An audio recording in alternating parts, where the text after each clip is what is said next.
மாவட்டம் ஆண்டிப்பட்டி அருகே ரெங்கராம்பட்டி கிராமத்தில் ஏராளமான பொதுமக்கள் வசிக்கின்றனர்.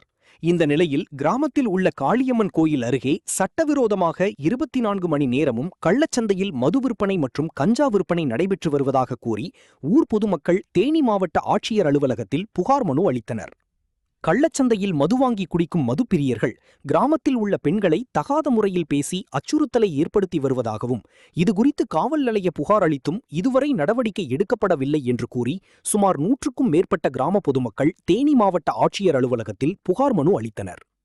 தங்கள் கிராமத்தில் கள்ளச்சந்தையில் மது விற்பனை செய்யும் நபர் மீது உரிய நடவடிக்கை எடுக்கப்படவில்லை என்றால் தங்களது ஆதார், ரேஷன் கார்டுகளை மாவட்ட கலெக்டர் அலுவலகத்தில் ஒப்படைத்து போராட்டம் நடத்துவோம் என தெரிவித்தனர். நாங்கள் அனுபவட்டு பஞ்சாயத்து ரெங்கராம்பட்டியிலிருந்து வந்திருக்கோம். என் பேர் புனிதா. நாங்கள் எங்கள் ஊர் பொதுமக்கள் அனைவரும் எல்லாருமே வந்திருக்கோம். எங்கள் ஊரில் கோயில் பக்கத்தில் ஒருத்தவங்க ஜெயராமன்றவங்க கடை வச்சு, அதாவது பேருக்கு தான் அது ஹோட்டல் கடை, ஆனால் அது பிராந்தி கடை. இந்த பக்கம் ஆட்டோ நிற்கிது, இந்த பக்கம் பைக்கு நிற்கிது. நாங்கள் ஒவ்வொரு தடவையும் பெண்கள் கோயிலுக்கு போகணும்னா கூட ஆம்பளையால் துணை இல்லாமல் எங்கேயும் போக முடிய மாட்டேங்குது. பயந்துட்டு போக வேண்டியதாக இருக்குது. நாய் வேட்டை நாய் மாதிரி வளர்த்து வச்சுருக்காங்க. ஒவ்வொரு தடவையும் நாங்கள் சின்ன பிள்ளைய ஒரு ஸ்கூலுக்கு விட்டோம்னாலும் பயமாக இருக்குது. கோயிலுக்கு பக்கத்தில் என்ன பண்ணுறாங்க, குடிச்சிட்டு அங்கே வந்து படுத்துக்கிறாங்க. சுற்று பத்து இருக்கிற ஊர் எல்லாம் பிராந்தி குடிக்க அங்கே தான் வர்றாங்க. எது பேசினாலும் அசிங்கமாக பேசுகிறாங்க. கோயிலில் நான் 2 தடவை திருட்டும் போயிருச்சு. நாங்கள் போலீஸ்கிட்ட கம்ப்ளைண்ட் கொடுத்தோம். அவங்க பார்த்தாங்க. ஒரு 2 தடவைக்கு என்ன பண்ணுறாங்க, ஒரு வாரத்துக்கு 10 நாளைக்கு வேணும் அமைதியாக இருக்காங்க. அதுக்கப்புறம் திருப்பி அவங்க என்ன பண்ணுறாங்க, ஆரம்பிச்சிடுறாங்க. நாங்கள் போய் என்னையா இப்படி வண்டி நிற்கிதுன்னா எங்களையே சத்தம் போடுறாங்க, அசிங்கமாக பேசுகிறாங்க, அக்கிரமாக தான் பேசுகிறாங்க. என்ன சொல்கிறாங்க, உங்கள் ஊரில் தானே ஆள் இருக்காங்க அப்படின்னு ஏதோ பேசுகிறாங்க. தேவையில்லாதெல்லாம் பேசுகிறாங்க. கோயிலில் நாங்கள் சுத்தம் செய்ய போனால் அவங்களுக்கு என்ன, அங்கிட்டு போய் கழுவுங்க, அங்கிட்டு போய் சுத்தம் செய்யுங்கன்னு சொல்கிறாங்க.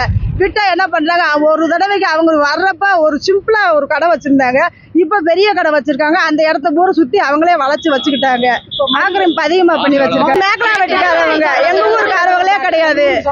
எங்கள் ஊர் சம்மந்தம் இல்லை. அவங்க வந்து இப்போ 6 வருஷம் ஆகுது. 6 வருஷம் எங்களுக்கு ஒவ்வொரு தடவை தீ மேலே நடக்கிற மாதிரி இருக்குது. எங்கே போனாலும் எங்களுக்கு பயமாக இருக்குது. பிராந்தி விற்கிறாரு, கஞ்சா விற்கிறாங்க, எல்லாம் விற்கிறாரு, எல்லா போதைப் பொருளும் விற்கிறாரு. எல்லா ஹோட்டலுக்கு பேருக்கு தான் ஹோட்டல் கடை. நிறைய ஆம்பளைய செத்து போயிட்டாங்க. நிறைய ஆம்பளைய குடிச்சு செத்து போயிட்டாங்க. நாங்க இப்ப எங்க ஊர்ல குடிச்ச இளந்தாரி இப்ப எங்க ஊர போயிட்டாங்க. வயசானவங்க தான் இருக்காங்க. அவங்க பிராந்தி கடையில சப்ளையரா பாத்துட்டு இருந்தாரு. ஆமா, இப்ப இன்னைக்கு அவரு சொத்து மதிப்பு நிறைய இருக்கு. இதெல்லாம் முதல்வர் கேட்கணும். இங்க இருக்கிற கலெக்டர் பார்த்து எங்களுக்கு செய்யணும். நாங்கெல்லாம் அவங்கள நம்பித்தான் வந்திருக்கோம். மனு கொடுத்துருக்கோம். இதுக்கு முதல்ல கலெக்டர் ஆபீஸ்ல நிறைய வந்திருக்கோம். போலீஸ் சொன்னா ஒரு தடவை கேட்கறாங்க, மறு தடவைக்கு என்ன பண்றாங்க, அவங்க வந்தப்ப ஃபார்மாலிட்டிக்காக பயந்த மாதிரி நடிச்சுட்டு திரும்பி 3 மாசம் கழிச்சு ஆரம்பிச்சிடுறாங்க. நடவடிக்கை எடுத்து கொடுக்கணும் ஐயா. மாதிரி கோரிக்கையெல்லாம் உடனே நிறைவேற்ற சொல்லிருக்காங்க. ஆமாய்யா, இன்னைக்கு இது சம்பந்தமா நீங்க மனு கொடுக்க வந்திருக்கீங்க. ஆமாங்க ஐயா, அதுக்காகத்தான் வந்திருக்கோம். அடுத்த கட்ட நடவடிக்கை என்னவா இருக்கும் உங்களோட? நாங்க போராட்டம் பண்ணுவோம் ஐயா. போராட்டம் பண்ணுவோம் ஐயா. நாங்க எங்க வீட்டுல பூரா சின்ன பூரா பொம்பளை பிள்ளை அதிகமா இருக்காங்க. பொறுத்தண்ட எங்க ஊர்ல லேடிஸ் தான் அதிகமா இருக்கும். அதுக்கு மேல எங்களுக்கு எதுவும் நடவடிக்கை எடுக்காட்டி எங்க ஊர்ல இருந்து எல்லாருமே ரேஷன் கார்டு கொண்டு வந்து கலெக்டர் ஆபீஸ்ல ஒப்படைச்சிருவோம். எங்களுக்கு நீதி வேணும். அந்த கடையெல்லாம் எல்லாத்தையும் எடுத்துடணும். நாங்க பொம்பளை பிள்ளைய பூரா நிம்மதியா இனிமே நடமாடுறதுக்கு முதல்வர் ஐயாவும் கலெக்டர் ஐயாவும் எங்களுக்கு நடவடிக்கை எடுத்து கொடுக்கணும். என் பேரு புனிதா.